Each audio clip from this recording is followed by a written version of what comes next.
وتوینەتە ڕۆژ و زەمانێکەوە بەخوای گەورە شەرم و حەیا و ئابڕوو لای زۆربەی خەڵکی کەم بۆتەوە لە پیاوان و لە ئافرەتانیش.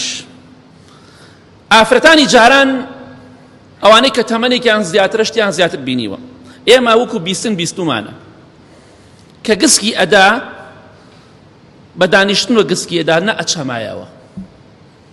کاتێکە جلەکانی ژێرەوەی ئەشۆرد ئەچوو لە شوێنێکی نهێنیە لە غورفەیەکە، جاران گەورە بوو لە گەورێکە لە شوێنێکە لە شوێنی حیوانێکە جلەکانی هەڵە خست جلی ژێرەوەی و دوایەوە شتێکیشی ئەدابان جلەکەی با خەڵک نەیبینێ.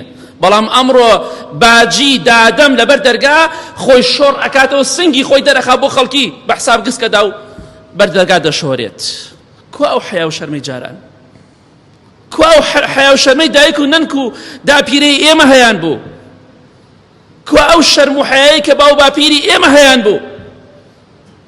بەداخەوە هەزاران جار خۆزگەمان بەو کاتەی بەو کاتانەی کە لەناو خەڵکیە شەرم و حەیا و ئابڕوو زۆر بوو. ئەمڕۆ زۆر کەم بۆتەوە.